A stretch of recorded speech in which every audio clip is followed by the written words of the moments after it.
Hello hello hello काजी सुनात नहीं खे। हेलो हेलो कंपनी में ही सुनात ना।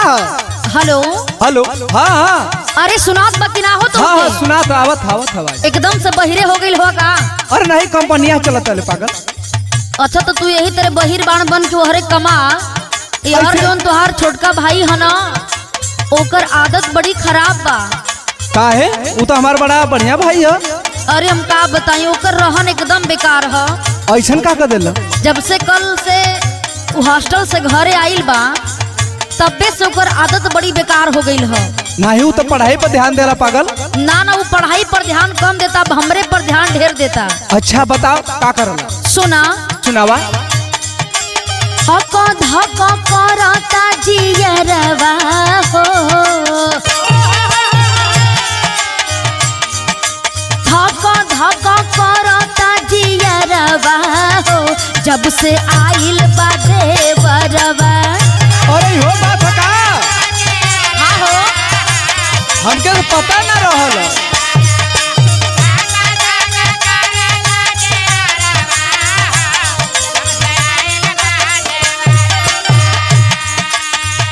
आइल बा देवरवा जब से आइल बा देवरवा जब से आइल बा देवरवा धीरे धीरे सोटेला पजरवा हो जब से आइल बा देवरवा।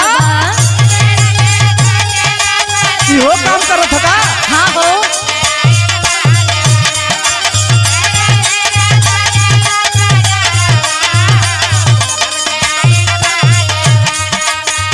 आइल बा देवरवा जब से आइल बा देवरवा जब से आइल बा देवरवा धीरे धीरे सोटेला पजरवा हो जब से आइल बा देवरवा।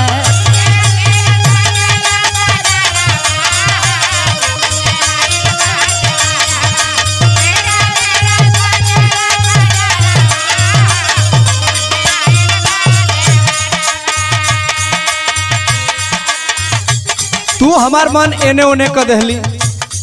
का करी तोरे भाई का रहन इतना बेकार हो। जाए दा इतनी परेशान काहे हो। सुना बोला रोई रोई धोबा जन का जरवा हो। अच्छा रोई रोई धोबा जन का जरवा हो जल्दी आवतानी घरवा। बहुत जल्दी चलावा। एकदम टेंशन मत ला। आजा जल्दी आजा।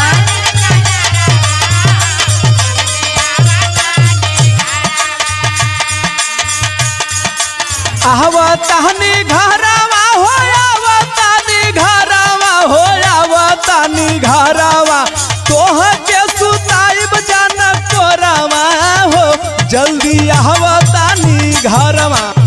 ई बात बा। और एकदम जान तो के कोरा में।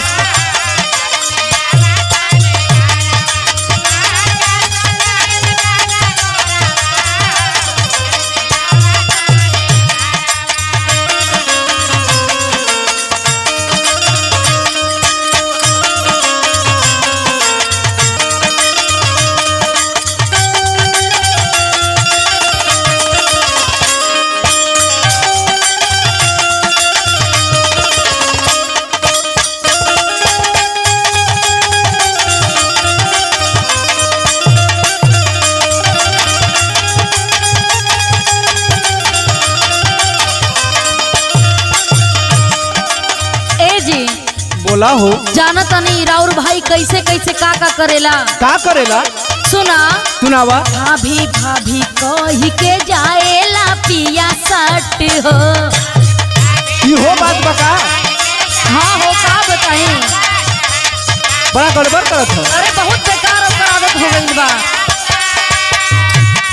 कहेला कि लागो तारू ये कदम तू हट हो। अरे अरे पेटे बना मार दे का रे। अरे हम का बताई बहुत बेकार है।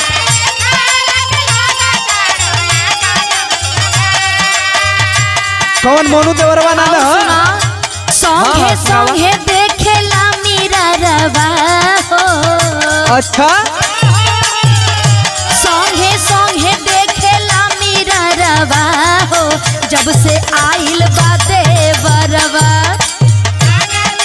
वीरनवा देखला जरूर तोरा मन कोनो ना कोनो कमी अरे हो। हमरे के दोस्ती बनई बा। हम जानत है अरे ना। बाप रे बाप, एकदम से तो बेकारे हुआ।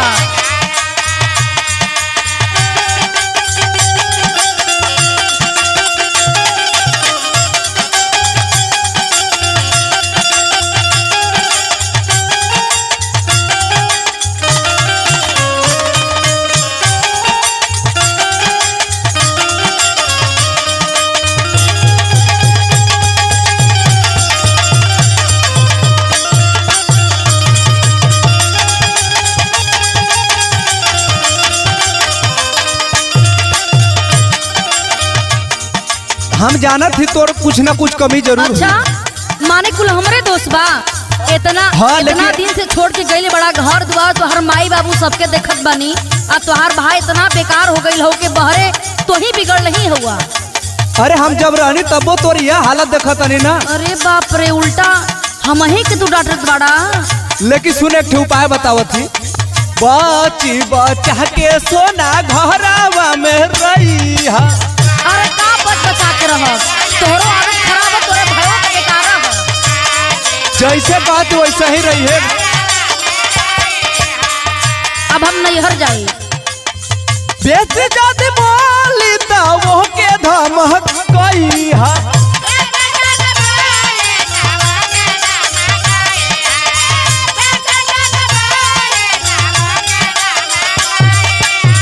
सुना थी ना। बोला। ढेर जानी करी हा सिंगारवा हो। हाँ सुना थी हो, बोला। ढेर जानी करी हा सिंगारवा हो। जल्दी यहाँ तानी घरवा। हम जाना थे तोर बहुत कमी है। हाँ हाँ, तू तो हम ही के लेट बा। घरे इधर तो खुदे पता चल जा।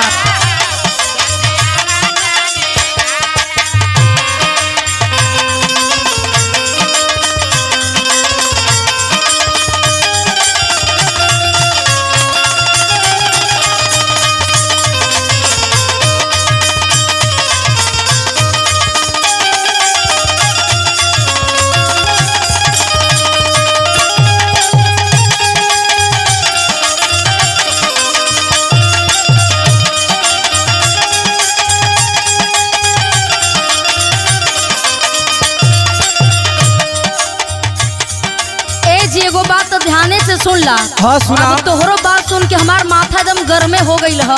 रबी पिया ओ करा के कोई दाना माना। अरे हम कैसे मना करी। हमें गलती तोर सरासर तोर है। हाँ तो ढेर बोलबा तो हम भाग जाए नहीं है। सुरेंद्र सिपाही जी के बोला ली है। करता में तंग भरे हम के रोजाना। आय हो दादा। खाली मीठ मीठ बोल के फसावल चाहेला। लगा तो तू हमारो जानब ले ले।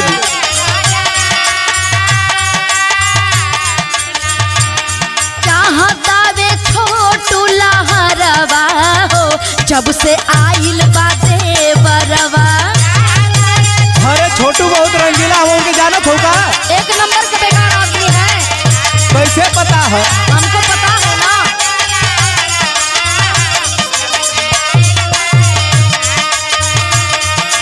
फिर जानी करी हा सिंगारवा हो।